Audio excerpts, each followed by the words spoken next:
Le 29 juin, nous fêtons la solennité de Saint Pierre et Saint Paul, deux saints en une. Une manière de célébrer ces deux piliers de la foi ensemble, ceux à qui nous devons d'avoir coordonné les débuts de l'élan chrétien dans le monde, déjà à travers l'Empire romain. Ils l'ont payé de leur martyre, probablement en l'an 64 pour Saint Pierre, par crucifixion, et en 67 pour Saint Paul, par décapitation.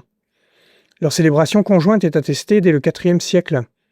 On en trouve des mentions dans le décret de Gélase vers 494 et chez saint Augustin. Le 29 juin est une date traditionnelle du martyre de Pierre. La lecture de la messe de la veille au soir nous les présente dans leurs œuvres respectives, ou les évoque tous les deux. Mais focalisons-nous en cette veille de solennité sur la figure de Saint Pierre. Dans la première lecture tirée du livre des Actes des Apôtres, on retrouve Saint Pierre dans une situation bien connue, où le premier des apôtres est interpellé par un infirme qui lui demande l'aumône à proximité du temple de Jérusalem. Et voici la célèbre réponse du prince des apôtres. Je cite : « De l'argent et de l'or je n'en ai pas, mais ce que j'ai, je te le donne au nom de Jésus-Christ le Nazaréen. Lève-toi et marche. » J'ai toujours été interpellé par cette affirmation qui me semble plus rhétorique que correspondante à la réalité. D'abord, on ne sait pas ce que Pierre possède, le texte ne le dit pas. C'est bien que ce qui se joue n'est pas de l'ordre de la possession. Saint Pierre extrapole un peu trop même, quand ils mettent sur le même pied d'égalité l'argent et la grâce divine, ou le charisme de guérison, ou le Christ. Ce n'est quand même pas du même ordre ou du même registre.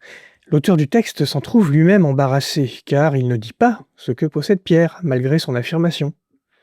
Cette réserve doit d'ailleurs être la preuve de l'authenticité de l'événement et des paroles rapportées. Car justement, Saint Pierre ne possède pas ce qu'il transmet. Ce n'est pas une possession que la grâce. Ce n'est pas non plus un pouvoir qu'il détient et dont il pourrait tirer profit. C'est un don qu'il reçoit et qu'il transmet selon ce que lui inspire l'Esprit Saint. À travers lui, c'est bien Dieu qui agit, tout en reconnaissant que c'est bien lui, Saint Pierre, qui est le vecteur de cette grâce, comme agent important et essentiel de l'action. On peut dire qu'il en est de notre rapport à la création comme de ce rapport à la grâce. Nous la recevons comme don. Nous n'en sommes pas propriétaires, mais des intendants et des jardiniers fidèles, et nous la transmettons aux habitants de la génération future, quelle que soit la nature de ces habitants, humains ou non. En ce sens, nous pouvons dire que la création est une grâce qui nous est faite pour nous réaliser en tant qu'humains et réaliser à travers nous le projet divin de communion dans la création. Comme pour les autres fêtes des apôtres, nous retrouvons la première partie du psaume 18, dans lequel nous nous joignons au cœur des astres qui célèbrent sans vocaliser les louanges du Seigneur.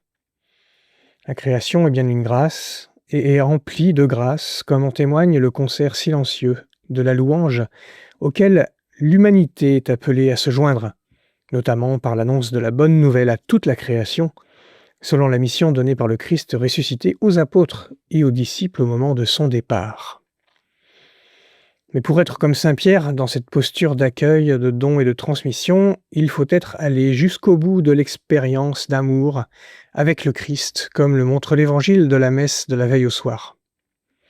Je reprends ici la fin de ma chronique pour le 3e dimanche de Pâques de l'année C. Le dialogue entre Jésus et Pierre dans l'évangile de Saint Jean est en effet des plus intéressants. Mais il faut un peu revenir au grec pour pouvoir comprendre quelque chose. Par deux fois, Jésus demande à Pierre s'il l'aime. « Pierre, m'aimes-tu » dit-il, en utilisant le verbe « aimer », qui correspond à l'amour de charité. Et par deux fois, Pierre répond avec le verbe « aimer », qui correspond à l'amour d'amitié, la philia. Jésus insiste car il voit bien que Pierre ne répond pas correctement à la question. Alors Jésus se met au niveau de Pierre en lui posant une 3e fois la question en utilisant enfin le verbe « aimer » correspondant à l'amitié.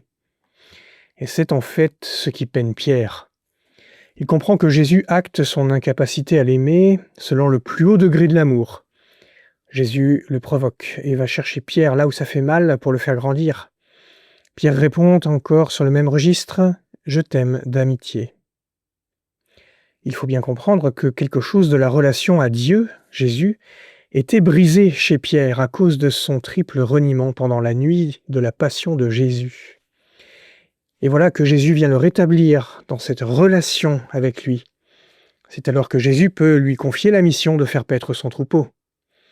C'est dans cette relation réparée avec Dieu que la relation de Pierre avec les autres peut s'en trouver renouvelée et qu'il peut accueillir sa vocation de responsable du troupeau de l'Église.